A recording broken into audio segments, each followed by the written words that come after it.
ਦਰਸ਼ਕੋ break ਤੋਂ ਬਾਅਦ ਤੁਹਾਡਾ ਸਭ ਦਾ ਭਰਪੂਰ ਸਵਾਗਤ ਹੈ। ਸੋ ਪ੍ਰੋਗਰਾਮ ਨੂੰ ਹੁਣ ਵਿਊਅਰਸ ਅੱਗੇ ਵਧਾਉਂਦੇ ਆ ਅੱਜ ਦੇ ਦੂਸਰੇ ਅਹਿਮ ਇਸ਼ੂ ਦੇ ਨਾਲ ਕਿ ਕਿਸ ਤਰ੍ਹਾਂ ਭਾਰਤ ਦੀ ਇੱਕ ਅਖਬਾਰ ਵੱਲੋਂ ਦਾਅਵਾ ਕੀਤਾ ਗਿਆ ਹੈ ਕਿ ਕੈਨੇਡਾ ਸਰਕਾਰ ਨੇ ਇੱਕ ਲਿਖਤੀ ਸਵਾਲ ਦੇ ਜਵਾਬ ਵਿੱਚ ਕਿਹਾ ਹੈ ਕਿ ਕੈਨੇਡਾ ਭਾਰਤ ਦੀ ਏਕਤਾ ਅਖੰਡਤਾ ਵਿੱਚ ਯਕੀਨ ਰੱਖਦਾ ਹੈ ਅਤੇ ਉਹ ਰੈਫਰੈਂਡਮ 2020 ਨੂੰ ਮਾਨਤਾ ਨਹੀਂ ਦਿੰਦਾ।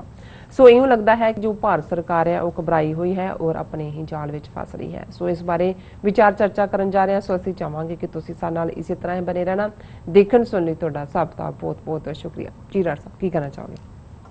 देखो जिवें असीं पिछले सैगमेंट च भी कहा है कि भी भारत दे हाकमां नूं और जे मदारी बीमार होए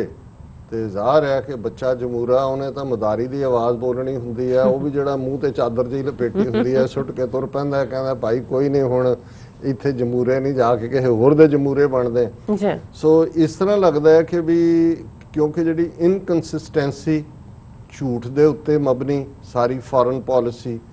और जुल्म जिहड़ा घट गिणतियां नूं दबाण दे लई उन्हां दीयां मुढलीआं आज़ादियां खोहण दे लई और जिस दा पिंच हुण जिहड़ी है उत्थे जिहड़ी लिबरल क्लास जिहड़े उत्थे लिबरल भी ने सिखां दे लई उन्होंने भी कदे हा दा नारा नहीं मारिया। इसलिए भुलेखा नहीं होना चाहिए भी असीं उन्हां नूं कोई क्रैडिबल मनदे हैं, पर फिर भी उस कॉन्टैक्स्ट दे विच ये वो क्लास जिहड़ी हिंदूत्वा नूं घट्टो घट्ट चैलेंज करदी सी कि जी ये असीं कॉन्स्टिट्यूशन दे थल्ले जिउणा जां दूजा हुण वो भी अंडर डायरैक्ट टारगेट ने। हुण वो मुल्क जिसने एमनेस्टी इंटरनेशनल और दूसरियां नूं अलाउ ना कीता होए सिंस 70s साडे खिते च पंजाब च कश्मीर च जिन्हें UN सिक्योरिटी कौंसल दे रेजोल्यूशन वाली इंटरनेशनल डिस्प्यूटेड टैरीटोरी जिहड़ी जम्मू कश्मीर है वो उहदियां धज्जियां उड़ाइयां होण जिन्हों ऑलरेडी US सर्फ इन्हां दी अपनी स्टेट डिपार्टमेंट और दूसरे कंट्री ऑफ कंसर्न तक लैके गए हों जिहदा मतलब ब्लैक लिस्टड है, जिहदे प्राइम मिनिस्टर नूं 2002 तो 2014 तक 12 साल अमरीका जां यूरोपीयन कंट्रीज़ ने वड़ ना दिता होए और ये अमरीका दे विच जिहड़ा लॉ है इसलिए पाबंदी वाला इक्को एक उहदे ते ही अपलाई कीता होया मोदी ते और इहदे बावजूद किसी नूं ये लगे कि जी इंडिया एक जमहूरीयत एक डेमोक्रेसी एक फलाना और ये वरतारा ये नहीं है कि भी एक थां ते रुकिया होया है जां हो गया, ये लगातारता नाल जारी है। असी कश्मीर के हवाले नाल गल करते हैं, असी अखीरले सैगमेंट अज भी गल करांगे कि किवें उत्थे पूरा इजराइली मॉडल जिहड़ा उन्होंने फलस्तीन दे विच लागू कीता उहनूं लागू कीता जा रहा है। पंजाब के हवाले नाल असी देखते हैं कि किवें 90 तो ज़्यादा केस जिहड़े ने वो UAPA दे थल्ले रजिस्टर्ड ने और एक खबर जिहड़ी पिछले दिनां सारियां पंजाब दीयां पंथक धिरां सियासी धिरां ने किवें लवप्रीत सिंह नां दा नौजवान जिस नूं जिहड़ा वो इस सारे दे रेफरेंडम 2020 दे नाल जोड़ के फड़िया गया पुछगिछ हुई दे नां थल्ले जो कुछ किया गया। हालां ये कहा जा रहा है कि जो जदों आया उन्हें सुसाइड कर लिया पर उन्हां दे फैमिली वालों कहा जा रहा भी ये मर्डर है। हुण देखण वाली गल ये है कि दुनिया दे विच जदों United nation second world war तो बाद होण दे विच आई एक गल बड़ी क्लीयरली सी कि जी एंड ऑफ कॉलोनीलिज्म जिस किस्म का बस्तीवाद 19वीं सदी जिहदे च यूरोप दीयां पावर्स ने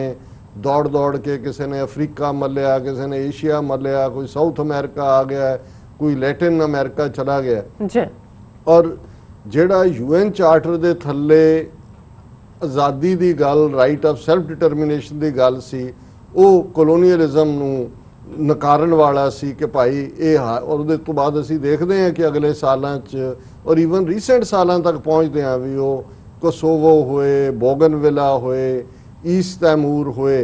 वो आज़ाद हुए ने जिथे कि UN ने जिहड़ा प्लेबिसाइड करवाए रायशुमारी करवाई। लेकिन ये सिद्धांत मन लिया गया UN चार्टर दे विच कि मुल्कां जिहड़ियां कौमां ने उन्हां कोले हक है कि वो रायशुमारी राहीं जिहड़ा वो अपनी किस्मत का फैसला कर सकदियां। हुण उहदे च प्री सैकेंड वर्ल्ड वॉर जिहड़ी कॉलोनीअलिज्म सी उहदी रैमेडी तां आई पर जिहड़ी पोस्ट कॉलोनीअलिज्म मैप मेकिंग की इन्हां यूरोपीयन पावर्स ने जिन्हां जिन्हें कॉलोनीज बनाई सी उहदी जिहड़ी मिसचिफ शुरू हुई उहदे च जिहड़ियां कौमां फसियां असी ब्रिटिश कॉलोनीअल मैप मेकिंग ਜਿਹੜੀ ਰੈੱਡ ਕਲਿਫ ਦੇ ਨਾਂ ਥੱਲੇ 15 ਅਗਸਤ 1947 ਚ ਜਿਸ ਦੀ ਸ਼ੁਰੂਆਤ ਜਿਸ ਲਾਈਨ ਨੂੰ ਖਿੱਚਿਆ ਜਾਂਦਾ ਹੈ ਔਰ ਉਹਦੇ ਚ ਕਿਵੇਂ ਉਹ ਨਾਰਥ ਈਸਟ ਦੀਆਂ ਨੈਸ਼ਨੈਲਿਟੀਜ਼ ਹੋਣ, ਸਿੱਖ ਕੌਮ ਹੋਏ ਜਿਹੜੀ ਇੱਕ ਬਰਾਬਰ ਇੱਕ ਧਿਰ ਸੀ, ਤੀਸਰੀ ਧਿਰ ਨੈਗੋਸ਼ੀਏਸ਼ਨ ਚ ਟ੍ਰਾਂਸਫਰ ਆਫ ਪਾਵਰ ਦੇ ਵੇੜੇ, ਔਰ ਇਸੇ ਤਰ੍ਹਾਂ ਇਹੀ ਮੈਪ ਮੇਕਿੰਗ ਜੇ ਤੁਸੀਂ ਮਿਡਲ ਈਸਟ ਝਗੜੇ ਫਲਸਤੀਨ ਦੂਜੇ ਤੀਜੇ ਦੇਖੋ, ਇਹ ਸਾਰੇ ਵੀ ਉਸ ਮੈਪ ਮੇਕਿੰਗ ਦਾ ਨਤੀਜਾ ਹੈ। ਅਫਰੀਕਾ ਦੇ ਵਿੱਚ ਵੀ ਇਹੀ ਕੁਛ ਹੈ ਔਰ ਇਹ ਜਿਹੜੀਆਂ ਬਾਅਦ ਦੇ ਵਿੱਚ ਪਿਛਲੇ 70-72 ਸਾਲ ਚ ਸਿਵਲ ਵਾਰਸ ਹੋਈਆਂ ਜਾਂ ਹੋ ਰਹੀਆਂ ਨੇ, ਇਹ ਸਭ ਇਹ ਵੀ ਇਹਦੇ ਲਈ ਵੀ ਇਹੀ ਜ਼ਿੰਮੇਵਾਰ ਨੇ।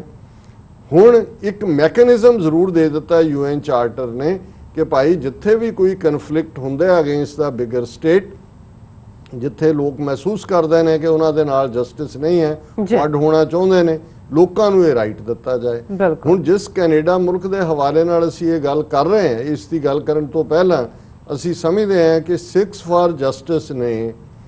ਭਾਰਤੀ ਸੋ ਕਾਲਡ ਡੈਮੋਕ੍ਰੇਸੀ ਦਾ ਜਿਹੜਾ ਅਗਲੀ ਫੇਸ ਹੈ ਉਹ ਦੁਨੀਆ ਦੇ ਵਿੱਚ ਅਨਕਵਰ ਕੀਤਾ, ਬੇਨਕਾਬ ਉਸ ਮਖੌਟੇ ਨੂੰ ਲਾਇਆ। ਕਿਉਂਕਿ ਜਦੋਂ ਲੇਟ 70s ਅਰਲੀ 80s ਸਾਡੀ ਸਟਰਗਲ ਜਿਹੜੀ ਧਰਮ ਯੁੱਧ ਮੋਰਚੇ ਦੇ ਥੱਲੇ ਜਾਂ ਅਨੰਦਪੁਰ ਸਾਹਿਬ ਦੇ ਮਤੇ ਨਾਲ ਜੋੜ ਕੇ ਹੋਈ, ਉਹਦਾ ਬਿਲਕੁਲ ਪੀਸਫੁਲ, ਲੇਕਿਨ ਟੈਂਕਾਂ ਤੋਪਾਂ ਨਾਲ ਹਮਲਾ, ਇੱਕ ਨਸਲਕੁਸ਼ੀ ਤੋਂ ਬਾਅਦ ਦੂਸਰੀ ਨਸਲਕੁਸ਼ੀ, ਜ਼ਾਹਰ ਹੈ ਡਿਫੈਂਸ ਦੇ ਵਿੱਚ ਸਿੰਘਾਂ ਨੇ ਹਥਿਆਰ ਚੁੱਕੇ, ਉਹਨੂੰ ਸਾਰੀ ਮੂਵਮੈਂਟ ਨੂੰ ਦਹਿਸ਼ਤਗਰਦੀ ਦੇ ਖਾਤੇ 'ਚ ਪਾਇਆ ਗਿਆ। ਹੁਣ ਰੈਫਰੈਂਡਮ 2020 ਦਾ concept as per UN charter, as per international law ਬੜਾ ਕਲੀਅਰਲੀ ਡਿਫਾਈਨ ਕਰਦਾ ਹੈ ਕਿ ਭਾਈ ਜਿਹੜੇ ਪੰਜਾਬ ਦੇ ਭਾਰਤੀ ਕਬਜ਼ੇ ਵਾਲਾ ਪੰਜਾਬ ਹੈ ਔਰ ਸਿੱਖ ਕੌਮ ਦੁਨੀਆ ਭਰ ਦੇ ਵਿੱਚ ਇਹ ਫੈਸਲਾ ਲਏਗੀ ਕਿ ਕੀ ਕਰਨਾ, ਸਾਡੇ ਕੋਲ ਹੱਕ ਹੈ। ਔਰ ਇਹਦੇ 'ਚ ਵੀ ਕੋਈ ਸ਼ੱਕ ਨਹੀਂ ਹੈ ਕਿ ਨਾ ਇਹ UN ਸਪਾਂਸਰਡ ਹੈ, ਨਾ ਹੀ ਕੋਈ ਇੰਡੀਅਨ ਸਟੇਟ ਜਾਂ ਜਿਹੜੀ ਧਿਰ ਹੈ ਉਹਦੇ ਨਾਲ ਕੋਈ ਨੈਗੋਸ਼ੀਏਸ਼ਨ 'ਚੋਂ ਹੈ, ਜਿਹਨੂੰ ਨਾਨ ਬਾਈਂਡਿੰਗ ਕਿਹਾ ਜਾਂਦਾ ਹੈ। ਇਹ ਲੋਕਾਂ ਦੀ ਰਾਏ ਹੈ ਔਰ ਇਹਦੇ 'ਚ ਹੱਕ ਹੈ ਹਰ ਇੱਕ ਨੂੰ ਆਪਣਾ ਕਰਨ ਦਾ। ਹੁਣ ਜਿਹੜਾ ਕੈਨੇਡਾ ਮੁਲਕ ਜਿਹਨੇ ਖੁਦ ਜਿਹੜੇ ਸੈਪਰੇਟਿਸਟ ਜਿਨ੍ਹਾਂ ਨੂੰ ਕਹਿੰਦੇ ਸੀ ਫ੍ਰੈਂਚ, ਉਹਨਾਂ ਦੀ ਮੰਗ ਦੇ ਉੱਤੇ 2 ਵਾਰ ਰੈਫਰੈਂਡਮ ਕਰਵਾਇਆ ਹੋਇਆ ਕਿਊਬੈਕ ਦੇ ਵਿੱਚ, 1980 ਦੇ ਵਿੱਚ, 1995 ਦੇ ਵਿੱਚ। ਜੇ UN ਚਾਰਟਰ ਇਸ ਗੱਲ ਨੂੰ ਮੰਨਦਾ ਤੇ ਜ਼ਾਹਰ ਹੈ ਕੈਨੇਡਾ ਨੇ ਵੀ ਇਸ ਨੂੰ ਮਾਨਤਾ ਦਿੱਤੀ, ਟਵਾਈਸ ਆਪਣੀ ਟੈਰੀਟਰੀ 'ਚ ਦਿੱਤੀ। ਔਰ ਉਸ ਸਾਰੇ ਦੇ ਥੱਲੇ ਜੇ ਅਮਰੀਕਾ 'ਚ ਅਸੀਂ ਫਸਟ ਅਮੈਂਡਮੈਂਟ ਦਾ ਇਸਤੇਮਾਲ ਕਰਦੇ ਹਾਂ, ਆਪਣੀ ਗੱਲ ਕਹਿੰਦੇ ਹਾਂ, ਜੋ ਕਹਿਣਾ ਚਾਹੁੰਦੇ ਹਾਂ, ਕੈਨੇਡਾ ਦੇ ਵਿੱਚ ਚਾਰਟਰ ਆਫ ਰਾਈਟਸ ਉਹ ਹੱਕ ਦਿੰਦਾ ਹੈ। ਹੁਣ ਜਦੋਂ ਕਿ ਰੈਫਰੈਂਡਮ 2020 ਜਿਹੜਾ ਜੁਲਾਈ ਉਹਨਾਂ ਨੇ ਉਹਦੀ ਰਜਿਸਟ੍ਰੇਸ਼ਨ 4 ਜੁਲਾਈ ਤੋਂ ਸ਼ੁਰੂ ਕੀਤੀ, ਨਵੰਬਰ 'ਚ ਉਹਨੂੰ ਕਰਨ ਦਾ ਐਲਾਨ ਕੀਤਾ ਹੋਇਆ, ਇਸ ਹੱਦ ਤੱਕ ਭਾਰਤੀ ਹਾਕਮ ਔਰ ਉਹਨਾਂ ਦਾ ਇਹ ਸਾਰਾ ਅਮਲਾ ਫੈਲਾ ਜਿਹੜਾ ਇੱਥੇ ਬਾਹਰ ਬੈਠੇ ਉਹਨਾਂ ਦੇ ਐਮਬੈਸੀਆਂ, ਹਾਈ ਕਮਿਸ਼ਨ, ਕੌਂਸੂਲੇਟ ਜਿਹੜੇ ਨੇ ਉਹ ਹੜਬੜਾਏ ਹੋਏ ਨੇ, ਘਬਰਾਏ ਹੋਏ ਨੇ ਕਿ ਉਹ ਹਰ ਸਿਚੁਏਸ਼ਨ ਨੂੰ ਉੱਥੇ ਉਹਨਾਂ ਨੇ ਜਿਸ ਅੰਦਾਜ਼ ਸਿੱਖਸ ਫਾਰ ਜਸਟਿਸ ਨੂੰ ਜਿਹੜੀ ਇੱਕ ਨਾਨ ਪ੍ਰੋਫਿਟ ਆਰਗੇਨਾਈਜੇਸ਼ਨ ਹੈ, ਪੀਸਫੁਲੀ ਐਡਵੋਕੇਸੀ ਕਰਦੀ ਹੈ ਖਾਲਿਸਤਾਨ ਦੇ ਕਾਜ਼ ਦੀ, ਉਹਨੂੰ ਟੈਰਰਿਸਟ ਆਰਗੇਨਾਈਜੇਸ਼ਨ ਬਣਾਇਆ। 4 ਐਕਟਿਵਿਸਟ ਜਿਹੜੇ ਨੇ ਸਿੱਖਸ ਫਾਰ ਜਸਟਿਸ ਦੇ, ਉਹਨਾਂ ਨੂੰ ਦਹਿਸ਼ਤਗਰਦ ਬਣਾਇਆ। ਔਰ ਜਿਸ ਕਿਸਮ ਦੀਆਂ ਰਿਪਰੈਸਿਵ ਪਾਲਿਸੀਜ਼ ਪੰਜਾਬ ਹੋਏ, ਦਿੱਲੀ ਹੋਏ, ਜੰਮੂ ਕਸ਼ਮੀਰ ਦੇ ਹਵਾਲੇ ਨਾਲ, ਹਰਿਆਣਾ, ਯੂਪੀ, ਜਿੱਥੇ ਇੱਕ ਅਟੈਂਪਟ ਹੈ ਕਿ ਭਾਈ ਲੋਕਾਂ ਨੂੰ ਇਹ ਹੱਕ ਮਿਲੇ ਪੀਸਫੁਲੀ, ਉੱਥੇ ਜੋ ਚੱਲ ਰਿਹਾ ਉਹ ਸਾਹਮਣੇ ਆ ਰਿਹਾ ਐਵਰੀ ਡੇ। ਉਹਨਾਂ ਨੇ ਕਿਸ ਕਿਸਮ ਦੀ ਜਿਹੜੀ ਹੈ ਹਰਾਸਮੈਂਟ ਲਾਈਨ ਰੱਖੀ ਹੋਈ ਹੈ। ਹੁਣ ਅਸੀਂ ਇਹ ਦੇਖਦੇ ਹਾਂ ਕਿ ਵੀ ਘੱਟੋ ਘੱਟ ਡਾਇਸਪੋਰਾ 'ਚ ਪੀਸਫੁਲੀ ਸਿੱਖ ਇਸ ਹੱਕ ਦਾ ਇਸਤੇਮਾਲ ਕਰਨਗੇ ਔਰ ਇਸ ਦੇ ਲਈ ਇੱਕ ਐਂਥੂਸੀਆਜ਼ਮ ਹੈ। ਹੁਣ ਉਹਨਾਂ ਨੂੰ ਇਹਨੂੰ ਕਹਿੰਦੇ ਨੇ ਓਵਰ ਰਿਐਕਟ ਕਰਨਾ ਵੀ, ਹਾਈਪਰ ਵੀ, ਔਰ ਇਹ ਦੱਸਣ ਦੇ ਲਈ ਕਿ ਵੀ ਇਸ ਕੋਈ ਸ਼ੱਕ ਨਹੀਂ ਹੈ ਕਿ ਕੈਨੇਡਾ ਦੀ ਮੌਜੂਦਾ ਗਵਰਨਮੈਂਟ, ਲਿਬਰਲ ਗਵਰਨਮੈਂਟ, ਭਾਵੇਂ ਹੁਣ ਬਣੀ ਹੈ ਜਾਂ ਪਹਿਲਾਂ ਬਣੀ ਹੈ, ਕਦੇ ਵੀ ਉਹਨਾਂ ਨੇ ਖਾਲਿਸਤਾਨ ਦੀ ਹਮਾਇਤ ਨਹੀਂ ਕੀਤੀ ਹੈ। ਕਿਉਂਕਿ ਇਸ਼ੂ ਵੀ ਜਿਹੜਾ ਹੈ ਜੇ ਕੈਨੇਡਾ ਦੇ ਵਿੱਚ ਔਰ ਇਸ ਤੋਂ ਪਹਿਲਾਂ ਜਿਹੜੀਆਂ ਹਰਪਰ ਦੀ ਸਰਕਾਰ ਸੀ ਜਾਂ ਦੂਜੇ ਵੀ ਜਦੋਂ ਭਾਰਤ ਦੇ ਦੌਰੇ ਤੇ ਗਏ, ਇੰਡੀਅਨਸ ਨੂੰ ਤਕਲੀਫ ਇਹ ਹੈ ਵੀ ਬਾਹਰ ਬੈਠੇ ਸਿੱਖ ਆਜ਼ਾਦੀ ਨਾਲ ਖਾਲਿਸਤਾਨ ਕਿਉਂ ਕਹਿੰਦੇ ਨੇ। ਸੋ ਉਹਨਾਂ ਤੇ ਕੋਸ਼ਿਸ਼ ਕੀਤੀ ਗਈ ਪਹਿਲੇ ਪ੍ਰਾਈਮ ਮਿਨਿਸਟਰਸ ਦੇ ਵੀ ਕਿ ਜੀ ਇਹ ਜਿਹੜਾ ਖਾਲਿਸਤਾਨ ਦੀ ਮੰਗ ਕਰਨ, ਇਹਨਾਂ ਦੇ ਖਿਲਾਫ ਕਾਰਵਾਈ ਕਰੋ। ਔਰ ਇਵੈਂਚੁਅਲੀ ਉਹਨਾਂ ਨੇ ਕਿਹਾ ਵੀ ਐਜ਼ ਲੌਂਗ ਐਜ਼ ਇਹ ਪੀਸਫੁਲ ਹੈ, ਚਾਰਟਰ ਆਫ ਰਾਈਟਸ ਦੇ ਥੱਲੇ ਉਹਨਾਂ ਦਾ ਹੱਕ ਹੈ, ਅਸੀਂ ਨਹੀਂ ਰੋਕ ਸਕਦੇ। ਔਰ ਇਹੀ ਗੱਲ ਜਸਟਿਨ ਟਰੂਡੋ ਦੀ ਨੀਤੀ ਵੀ ਰਹੀ। ਪਰ ਇਹਦੇ 'ਚ ਕੋਈ ਸ਼ੱਕ ਨਹੀਂ ਹੈ ਕਿ ਜਿਵੇਂ ਜਸਟਿਨ ਟਰੂਡੋ ਦੀ ਵਿਜ਼ਿਟ ਨੂੰ ਸੈਬੋਟਾਜ ਕੀਤਾ ਗਿਆ, ਬਦਨਾਮ ਕੀਤਾ ਗਿਆ ਭਾਰਤ ਦੌਰੇ ਨੂੰ, ਸਿੱਖ ਵਜ਼ੀਰਾਂ ਨੂੰ ਔਰ ਐਮਪੀਜ਼ ਨੂੰ, ਉਹਦਾ ਕਿਤੇ ਨਾ ਕਿਤੇ ਅਸਰ ਇਹ ਕਬੂਲਿਆ ਇਸ ਹਕੂਮਤ ਨੇ ਕਿ ਦੁਬਾਰਾ ਜਦੋਂ ਭਾਰਤ ਤਾਂ ਮਾਈਨੋਰਿਟੀ ਗਵਰਨਮੈਂਟ ਹੈ। ਸੋ ਲੇਕਿਨ ਅਜੇ ਤੱਕ ਐਸਾ ਕੁਝ ਵੀ ਕੈਨੇਡਾ ਸਰਕਾਰ ਦੇ ਲੈਵਲ ਤੋਂ ਨਹੀਂ ਆਇਆ ਹੈ ਜਿਹਦੇ 'ਚ ਉਹਨਾਂ ਨੇ ਇਸ ਬੇਸਿਕ ਹੱਕ ਨੂੰ ਡਿਨਾਈ ਕਰਨ ਦੀ ਗੱਲ ਕੀਤੀ ਹੋਏ ਜੀ ਕਿ ਤੁਹਾਨੂੰ ਫਰੀडम ਆਫ ਐਕਸਪ੍ਰੈਸ਼ਨ ਦਾ ਹੱਕ ਨਹੀਂ ਹੈ, ਤੁਸੀਂ ਰੈਫਰੈਂਡਮ 2020 'ਚ ਪਾਰਟਿਸਿਪੇਟ ਨਹੀਂ ਕਰ ਸਕਦੇ। ਹਾਲਾਂਕਿ ਇਹਦੇ 'ਚ ਕੋਈ ਸ਼ੱਕ ਨਹੀਂ ਹੈ ਕਿ ਥੋੜਾ ਬਹੁਤ ਇਹਨਾਂ ਦੀਆਂ ਏਜੰਸੀਆਂ ਨੂੰ ਪਲੀਜ਼ ਕਰਨ ਲਈ 2 ਸਿੱਖਾਂ ਨੂੰ ਨੋ ਫਲਾਈ ਜ਼ੋਨ 'ਚ ਲਿਆਉਣਾ ਜਾਂ ਇੱਕ ਹੋਰ ਜਿਹੜੀ ਡਾਕੂਮੈਂਟੇਸ਼ਨ ਆਲਮੋਸਟ ਸਿੱਖ ਲਫ਼ਜ਼ ਦੀ ਦਹਿਸ਼ਤਗਰਦ ਨਾਲ ਜੋੜਨ ਤੱਕ ਜਾਣ ਵਾਲੇ ਸੀ, ਉਹਨੂੰ ਕੈਨੇਡੀਅਨ ਸਿੱਖਾਂ ਨੇ ਰੋਕਿਆ ਆਪਣੀ ਤਾਕਤ ਦੇ ਨਾਲ। ਪਰ ਇਹਨਾਂ ਦੇ ਜਿਹੜੇ ਏਜੰਟ ਨੇ, ਜਿਹੜੇ ਰਾਹ ਦੇ ਔਰ ਜਿਹੜੀ ਇਹ ਸਟੋਰੀ ਜਿਹਦੇ ਕਰਕੇ ਅੱਜ ਇਹ ਡਿਸਕਸ਼ਨ ਦਾ ਹਿੱਸਾ ਹੈ ਇਹ ਟੌਪਿਕ, ਇਹ ਅਨਿਰੁੱਧ ਭੱਟਾਚਾਰੀਆ ਪੇਡ ਰਾਹ ਔਰ ਆਈਬੀ ਦਾ, ਜਿਹਨੇ ਖੁਦ ਇਹਨੂੰ ਮੰਨਿਆ, ਉਹਨਾਂ ਦੀਆਂ ਇਹਦੀ ਵਾਈਫ ਬੱਚਾ ਬਾਹਰ ਹੈ ਇੱਥੇ ਕੈਨੇਡਾ 'ਚ ਨੇ, ਇਹ ਹੋਣਾ ਚਾਹੁੰਦਾ ਸੀ ਔਰ ਇਹਨੂੰ ਜਦੋਂ ਇਹਨੂੰ ਇੰਟਰਵਿਊ ਕਿ ਉਹਨਾਂ ਨੇ ਦੇਖਿਆ ਵੀ ਇਹ ਤਾਂ ਬੰਦਾ ਇਹਨਾਂ ਦਾ ਔਰ ਇਹਨੇ ਕਿਹਾ ਜੀ ਹਾਂ ਮੈਨੂੰ ਰਾਹ ਨੇ ਆਈਬੀ ਨੇ ਬਰੀਫ ਵੀ ਕੀਤਾ, ਇਹ ਉਹ ਹਾਲਾਂਕਿ ਉਹਨੇ ਡਿਨਾਈ ਕੀਤਾ ਮੈਂ ਨਹੀਂ ਪੈਸੇ ਨਹੀਂ ਲੈਂਦਾ, ਮੈਂ ਇਹ ਤਾਂ ਕਰਨਾ ਹੀ ਹੁੰਦਾ। ਹੁਣ ਇਹਦੇ ਬਾਵਜੂਦ ਇਹ ਇਸ ਹੱਦ ਤੱਕ ਇਸ ਵੇਲੇ ਬੌਂਦਲੇ ਹੋਏ ਨੇ ਕਿ ਜਿਹੜਾ ਆਲਰੇਡੀ ਤੁਹਾਡਾ ਜੇ ਤੁਸੀਂ ਕਰਾਣੀ ਹੈ ਸਟੋਰੀ ਪਲਾਂਟ ਕਿਸੇ ਨਵੇਂ ਬੰਦੇ ਦੇ ਨਾਂ ਥੱਲੇ ਕਰਾਓ ਜਾਂ ਜਿਵੇਂ ਬਹੁਤ ਸਾਰੇ ਮੀਡੀਆ 'ਚ ਫਰੋਮ ਏ ਰਿਲਾਇਬਲ ਸੋਰਸ ਜਾਂ ਦੂਜਾ ਉਹ ਤੁਹਾਡੇ ਏਜੰਟ ਤੋਂ ਕੀਤੀ ਸਟੋਰੀ ਪਲਾਂਟ ਹੀ ਤੁਹਾਡੀ ਸਟੋਰੀ ਹੈ। ਹੁਣ ਇਸ ਸਟੋਰੀ ਦਾ ਲੁਬੇ ਲੁਬਾਬ ਕੀ ਹੈ ਕਿ ਇਹਨਾਂ ਨੇ ਹਿੰਦੁਸਤਾਨ ਟਾਈਮਸ ਦੇ ਵਿੱਚ ਸਟੋਰੀ ਪਲਾਂਟ ਹੁੰਦੀ ਹੈ, ਫਿਰ ਉਹਨੂੰ ਬਾਕੀ ਮੀਡੀਆ ਚੁੱਕਦਾ ਹੈ, ਫਿਰ ਕਹਿਣਗੇ ਜੀ ਬੱਲੇ ਬੱਲੇ ਦੇਖੋ ਕੈਨੇਡਾ ਵੀ ਖਿਲਾਫ ਹੋ ਗਿਆ। ਹੁਣ ਇਸ ਸਟੋਰੀ ਦੇ ਮੁਤਾਬਕ ਇਹ ਹੈ ਔਰ ਇਹਦਾ ਹੈਡਲਾਈਨ ਇਹਨਾਂ ਨੇ ਦਿੱਤਾ ਹੈ Canada to not recognise results of Punjab 2020 referendum organised by SFJ. ਵੀ ਕੈਨੇਡਾ ਨੂੰ ਪੁੱਛਿਆ ਕਿਨੇ ਜਾਂ ਕੈਨੇਡਾ ਦੀ ਹੈਸੀਅਤ ਵੀ ਇਸ ਮਾਮਲੇ 'ਚ ਕੀ ਹੈ ਕਿ ਵੀ ਉਹ ਰੈਕਗਨਾਈਜ਼ ਕਰੇ ਜਾਂ ਨਾ, ਉਹਦਾ ਇਸ਼ੂ ਹੀ ਨਹੀਂ ਹੈ। ਜਦੋਂ ਇਹ ਨਾਨ ਬਾਈਂਡਿੰਗ ਹੈ ਗਵਰਨਮੈਂਟ ਦੀ ਰੈਕਗਨੀਸ਼ਨ ਦਾ ਸਵਾਲ ਕਿੱਥੋਂ ਆਇਆ? ਬਿਲਕੁਲ। ਸੋ ਲੇਕਿਨ ਪ੍ਰਭਾਵ ਇਹ ਦੇਣਾ ਚਾਹੁੰਦੇ ਨੇ ਜੀ ਜਿਵੇਂ ਕੈਨੇਡਾ ਸਰਕਾਰ ਖਿਲਾਫ ਹੋ ਗਈ ਖਾਲਿਸਤਾਨ ਦੇ ਮੁੱਦੇ ਦੇ ਜਾਂ ਕੈਨੇਡਾ ਸਰਕਾਰ ਖਿਲਾਫ ਹੋ ਗਈ ਰੈਫਰੈਂਡਮ 2020 ਦੇ, ਔਰ ਇਹ ਖਬਰ ਉਹਨਾਂ ਨੇ ਇਹ ਬਣਾਈ ਕਿ ਵੀ ਇਹ responding to queries from Hindustan Times about Canadian government stand on referendum scheduled for November this year aimed at carving out a separate state of Punjab from India, a spokesperson of the country's foreign ministry stated in an email response, ਇਹਨਾਂ ਨੇ email 'ਚ ਸਵਾਲ ਪੁੱਛਿਆ, ਸਵਾਲ ਤਾਂ exact ਨਹੀਂ ਦਿੱਤਾ ਵੀ ਕੀ ਹੈਗਾ, ਤੇ ਉਹਨੇ ਕਿਹਾ ਜੀ ਉਹਨਾਂ ਨੇ ਰਿਸਪੌਂਡ ਕੀਤਾ ਹੈ Canada respects the sovereignty, unity and territorial integrity of India and the government of Canada will not recognize the referendum। ਹੁਣ ਜ਼ਾਹਰ ਹੈ ਕੈਨੇਡਾ ਦੇ ਸਬੰਧ ਇੰਡੀਆ ਦੇ ਨਾਲ ਨੇ, ਉਹਨਾਂ ਨੇ ਇਹ ਤਾਂ ਨਹੀਂ ਕਹਿਣਾ ਵੀ ਅਸੀਂ ਤੁਹਾਡਾ ਮੁਲਕ ਤੋੜਨਾ, ਕੋਈ ਵੀ ਨਹੀਂ ਕਹਿੰਦਾ, ਜਿਨ੍ਹਾਂ ਨੇ ਤੋੜੇ ਨੇ ਉਹ ਵੀ ਨਹੀਂ ਕਹਿੰਦੇ, ਉਹ ਵੀ ਕਹਿੰਦੇ ਨੇ ਜੀ ਨਾ ਨਾ ਨਾ ਸ਼ਾਂਤੀ ਰੱਖੋ ਸ਼ਾਂਤੀ, ਤੇ ਨਾਲ ਉਹਨਾਂ ਨੇ ਕਿਹਾ we will not recognise the referendum, recognise ਤਾਂ ਹੀ ਵੀ ਕੈਨੇਡਾ ਗਵਰਨਮੈਂਟ ਕਰਵਾ ਰਹੀ ਹੋਏ। ਲੇਕਿਨ ਤੁਸੀਂ ਜੇ ਇਸ ਸਟੋਰੀ ਨੂੰ ਜਿਹੜੇ ਉੱਥੇ ਗਲੀਬਲ ਕਿਸਮ ਦੇ ਲੋਕ ਨੇ ਜਾਂ ਇੱਥੇ ਉਹਨਾਂ ਨੇ ਦੇਖੋ ਜੀ ਇਹ ਹੋ ਗਿਆ, ਔਰ ਮੈਂ ਸਮਝਦਾ ਵੀ ਇਸ ਦੇ ਉੱਤੇ ਬਿਲਕੁਲ ਠੀਕ ਰਿਸਪੌਂਡ ਕੀਤਾ ਗੁਰਪਤਵੰਤ ਸਿੰਘ ਪੰਨੂ ਹੋਰਾਂ ਨੇ। ਉਹਨਾਂ ਨੇ ਇਸ ਦੇ ਉੱਤੇ ਬਿਲਕੁਲ ਜਿਹੜੀ ਕੋਟ ਅਨਕੋਟ ਹੈ, Gurpatwant Singh Pannun said they were not seeking recognition of the right of freedom of expression from the Trudeau government